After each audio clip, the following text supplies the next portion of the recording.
One, for us, is it saves a lot of, well, for our clients, it saves them an awful lot of time, right? So what they can do alongside read the CV is, pre-screen the candidate with a list of technical questions, or also ask the candidate to do a video introduction of themselves. And it saved our clients so much time. So I think that's really the main thing, and time is money, right? So it's fantastic for our clients. But the second thing is on the soft skills side. So I run a division here in Halian, which is very technical. So most of the people that we hire are technical resources. And even though we need really techie people, soft skills is one of the most important things, right, in any job, a candidate's communication ability to present themselves. So we sell it for those two reasons. One, to pre-screen candidates from a technical perspective, but two, for our clients to see, our candidates' soft skills. And nearly every client I've pitched it to has used it and are reaping the benefits. And for us as a business, being a recruitment company,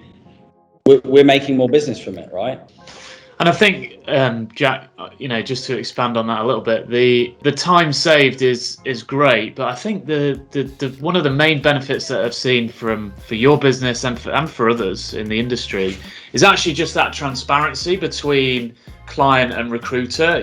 There's a lot of clients out there that think recruiters just get a load of CVs and send them over. They do no due diligence, and they're just hoping something sticks.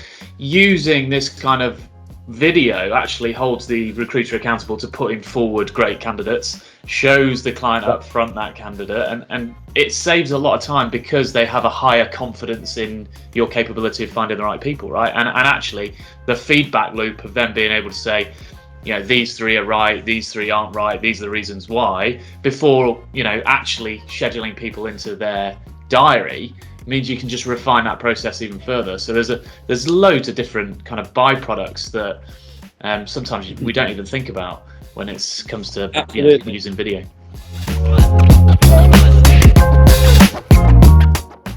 Well, firstly, you only need to look at the amount of investment that's gone into HR technology to understand that actually it has completely changed from what it was pre-pandemic. And the whole move to remote, the comfortable nature in which we now work out of offices and in our own homes, as I am here and Jack is in his wonderful office with a much better background than me. That is a great illustration of how people can work differently. And I truly believe that what's going to change and what has already changed is people are seeking talent not in their own geographies anymore, and that gives a huge amount of flexibility, but it also increases a huge amount of competition. So for every one skilled semi-diligent worker in the UK, you've got 10 of them in the Philippines, for example. And how do we actually bridge those gaps and understand those people in different geographies?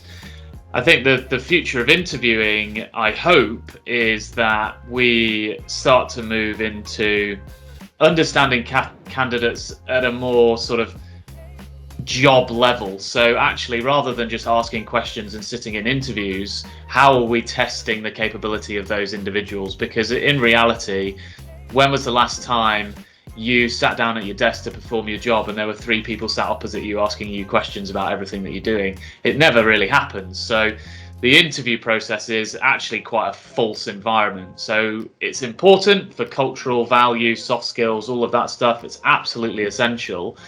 But I think the future is going to be, how do we test those additional skills? How do we test adaptability? How do we test the ability to work autonomously using different types of technology? And that's certainly what we want to build into our product in the future, to give a really kind of full view of candidates before you make a hire.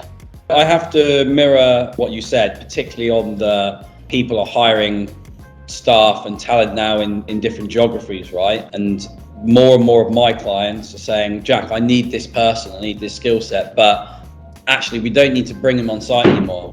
We can have this guy or girl working remotely. And I'm seeing more and more of it. I mean, I run our cybersecurity division here, and it was pretty much unheard of about 2 years ago for a client to hire somebody remotely for various security reasons, right? But our clients have had to put technology and process in place to allow for staff and talent to work remotely. So that's what I've seen change during the pandemic. It increases our competition massively, but it also widens our pool of candidates that we're able to search from.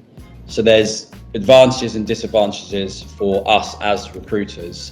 And I think on that point, Jack, you know, one of the great things about Halian is that you are focusing on that digital transformation that's going to enable you to work in different geographies. If you're a recruitment organization and you're doing the same job board calling candidates with no sort of automation or you know, digital strategy behind it to get into these other pockets of talent, then you're going to find it incredibly difficult to find the talent that people want quickly, because it's going to be gone before you've even identified it. And I think that's why this journey that you guys are on is a really interesting one. And what's interesting is how early in this situation we had our first conversations, and how quickly the company has kind of moved to start implementing new technologies.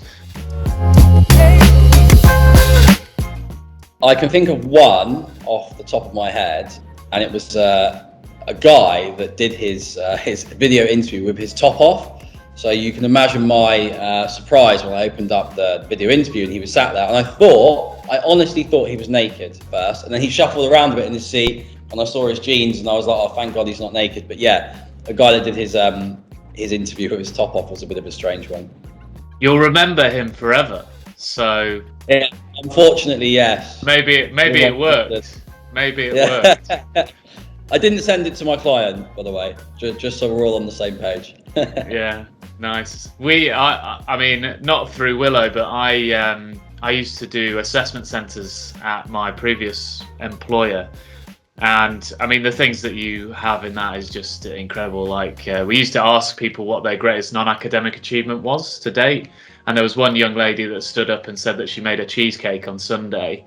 And after questioning, it turned out it wasn't even the first time she'd made a cheesecake. And that was her greatest non-academic achievement. You know, it's like, okay. And then I had another guy in a presentation, and the presentation was always the same. It was 3 minutes. Why I want a career in sales and why Pareto should select me. And he literally stood there with his hand pretending to be a phone for 10 minutes, pretending to be on a cold call, and he actually played both parts. The interesting thing about Willo is that people literally do use it to interview for everything from interns to CEOs, from cleaners to tiger handlers. And the flexibility of the tool that Jack talked about, that's what allows people to you know, hire tiger handlers